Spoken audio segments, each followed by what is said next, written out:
सन 2026 माघ मास की मकर संक्रांति अर्थात पोंगल, खिचड़ी, बिहू ये जो मनाए जाते हैं, इनका मुहूर्त कब के लिए है?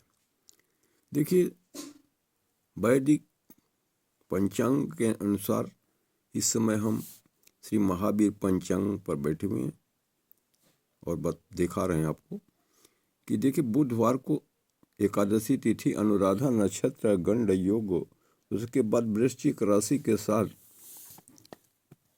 माघ मास खटतिला एकादशी व्रत है। इसी दिन इस वैदिक पंचांग के अनुसार संक्रांति मकर में सूर्य 37:19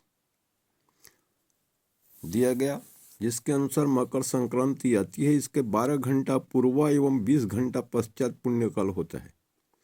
इसका अर्थ सीधा है कि 14 जनवरी सन 2026 को मकर संक्रांति मनाया जाना चाहिए। एकादशी तिथि में चावल का भोजन वर्जित होता है, इसलिए एकादशी के पारण में भी वर्जित रहेगा।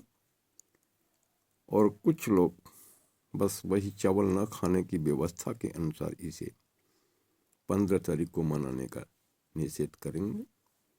देखिए, जन्म और मृत्यु जिस प्रकार लिखा हुआ है कि जन्म और मृत्यु के समय को कोई टाल नहीं सकता, उसी तरह मकर संक्रांति के समय को तो कोई टाल नहीं सकता। ये तो बुधवार 14 तारीख को ही हो चुका है।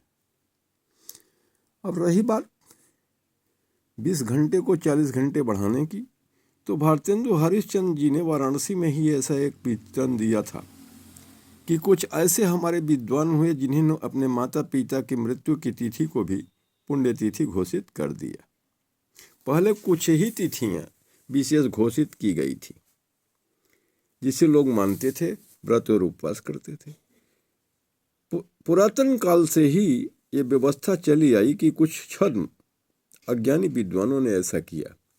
जिस दिन उनके पिता की मृत्यु की तिथि थी, माता की मृत्यु की तिथि थी, उसे विशेष तिथि घोषित कर दिया, जिसे प्रतिपदा से लेकर के अमावस्या तक और प्रतिपदा श्री कृष्ण पक्ष में और शुक्ल पक्ष की प्रतिपदा से लेकर पूर्णिमा तक सभी तिथियां व्रत एवं त्योहार बन गई।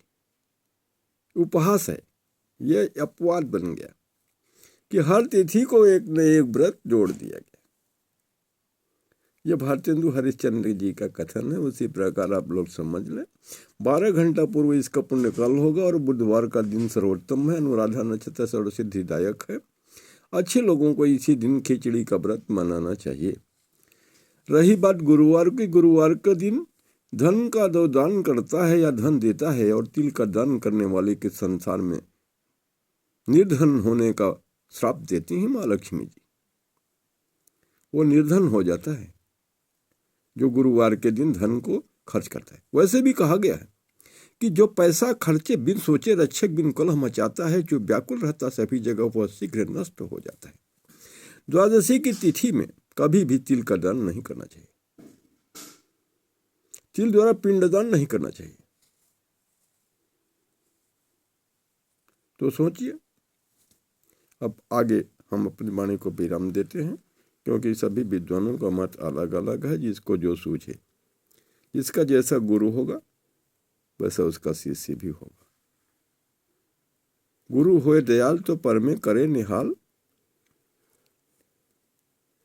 अगर गुरु जैसा होगा वैसा ही आपको ज्ञान प्राप्त होगा। इसलिए अच्छे गुरु का चयन करना चाहिए। ये भी भारतेंदु हरिश्चंद्र का मत था। गुरु संसार से पार लगाता है। कबीर कहता है कि बरसे कंबल भीगे पानी, कबीर दास की उल्टी बानी। तो इस प्रकार से जैसा गुरु है वैसा ही उसका शिष्य भी ज्ञानी होगा।